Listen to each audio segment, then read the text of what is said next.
आप सभी को नमस्कार। फ्रेंड्स, स्वागत है आपका संस्कृत शिक्षा में और मैं हूँ बिंदु शर्मा। आज हम कर रहे हैं नीति शतक की बहुविकल्पीय प्रश्नोत्तरी। इसका एक भाग हम कर चुके हैं और आज है ये भाग 2।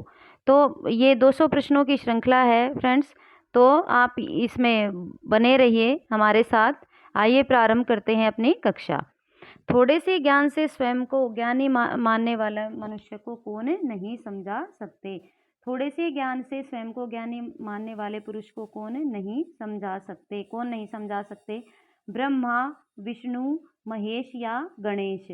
तो कौन नहीं समझा सकते? ब्रह्मा भी नहीं समझा सकते। थोड़े से ज्ञान को स्वयं ज्ञानी वाले मानने वाले मनुष्य को ब्रह्मा भी नहीं समझा सकते। आगे देखते हैं। अपनी अज्ञानता छिपाने के लिए मूढ़ जनों का एकमात्र उपाय है मौनावलंबन, हारावलंबन, प्रगल्भावलंबन या क्रोधावलंबन। तो यदि मूर्ख लोग मौन रहते हैं तो उनकी क्या छुप जाती है? उनकी अज्ञानता छुप जाती है। आइए आगे देखते हैं। स्वाभिमान और सम्मान के पात्र होते हैं। कौन होते हैं? राजा, राजा, धनवान, विद्वज्जन या फिर राज्य अधिकारी। कौन होते हैं? राजा, धनवान, विद्वज्जन या राज्य अधिकारी। तो जो विद्वज्जन होते हैं वो स्वाभिमान और सम्मान के पात्र होते हैं। आगे देखते हैं। सत्संगति के प्रभाव से मनुष्य की बुद्धि तीव्र होती है। सत्य और सदाचरण में उसकी प्रवृत्ति होती है। मान मर्यादा और प्रतिष्ठा प्राप्त करता है। पाप आदि से मुक्त होकर उपयुक्त सभी सद्गुण विकसित हो जाते हैं। तो सत्संगति के प्रभाव से मनुष्य की बुद्धि भी तेज होती है। सत्य और सदाचरण में प्रवृत्ति होती है। मान मर्यादा और प्रतिष्ठा को भी प्राप्त करता है। तो इसका उत्तर होगा डी, पाप आदि से मुक्त होकर उपयुक्त सारे सद्गुण उसमें आ जाते हैं। आगे देखते हैं। ना अस्त्यम उद्यम समो, रिक्त स्थान की पूर्ति करनी है। क्या है ये? ए लज्जा, बी भूषणम, सी रिपु या डी बंधु। तो ना अस्त्यम उद्यम समो बंधु, उद्यम के समान, परिश्रम के समान हमारा कोई बंधु नहीं है। आगे देखते हैं। पर्वत के पंख काटे थे, किसने काटे थे? ये इंद्र ने काटे थे या ब्रह्मा ने काटे थे या शिव ने काटे थे या विष्णु ने काटे थे। तो एक प्रश्न कल भी आया था कि मैनाक किसका पुत्र था। तो हमने पढ़ा था कि जो पर्वत कहीं भी जाकर उड़कर चले जाते थे तो इससे प्रकृति को नुकसान हो रहा था। इसीलिए जो इंद्र हैं वो पर्वतों के पंख काट रहे थे। तो मैनाक अपने पिता हिमालय को छोड़कर भाग गया था, वो समुद्र में जाकर छिप गया था। तो पर्वत के पंख किसने काटे थे? इंद्र ने। आगे आगे देखते हैं। सुप्रसिद्ध कवि धन निर्धन होकर रहते हैं, ये किसका दोष है? प्रजा का है, राजा का है, मंत्री का है या सेनापति का है? तो सुप्रसिद्ध कवि जन यदि निर्धनता में अपना जीवन व्यतीत करते हैं तो ये वहां के किसका? राजा का दोष है। किसका दोष है? राजा का। शूरवीर महितल पर अपना प्रभाव प्रकट कर सकता है धन से, ज्ञान से, पराक्रम से या अहंकार से। तो जो शूरवीर होते हैं वो महितल पर, जो धरती पर अपना प्रभाव प्रकट कर सकता है, किससे? पराक्रम से। नीति शतकम में पूर्व तपसा खलु संचितानी है। क्या है? पूर्व तपसा खलु संचितानी है। कर्मणि है, भाग्यानी है, फलानी है या गुणानी है। तो क्या है ये क्या है? नीति शतकम में पूर्व तपसा खलु संचितानी है। तो क्या है ये? कर्माणी है, भाग्यानी, फलानी या गुणानी। तो ये है भाग्यानी। क्या है? भाग्यानी। आगे देखते हैं। भर्तृहरि ने विद्या विहीन मानव को क्या कहा है? तो विद्याहीन मानव को भूभा, भारभूता, पशु, दुर्जन या हृदयहीन। तो क्या कहा है? पशु कहा है। विद्या विहीन पशु, विद्या विहीन पशु। आगे देखते हैं। राजनीति की तुलना किससे की गई है? राजनीति की तुलना किससे की गई है? नारी से, वेश्या से, छाया से या रानी से। तो किससे की गई है? ये की गई है वेश्या से। किससे की गई है? वेश्या से। राजनीति की तुलना किससे की गई है? किससे की गई है? वेश्या से। आगे देखते हैं। महाराज भर्तृहरि की प्रमुख रचनाएं हैं। महाराज भर्तृहरि की प्रमुख रचनाएं क्या हैं? नीति शतक है, श्रृंगार शतक है, वैराग्य शतक है या उपर्युक्त तीनों ही। तो ये तीनों ही रचनाएं किसकी हैं? महाराज भर्तृहरि की हैं। नीति शतक भी है, श्रृंगार शतक भी है और वैराग्य शतक भी है। ये तीनों किसकी रचनाएं हैं? भर्तृहरि की। आगे देखते हैं, धन की कौन सी गति नहीं होती? दान, भोग और नाश। दान, भोग और नाश।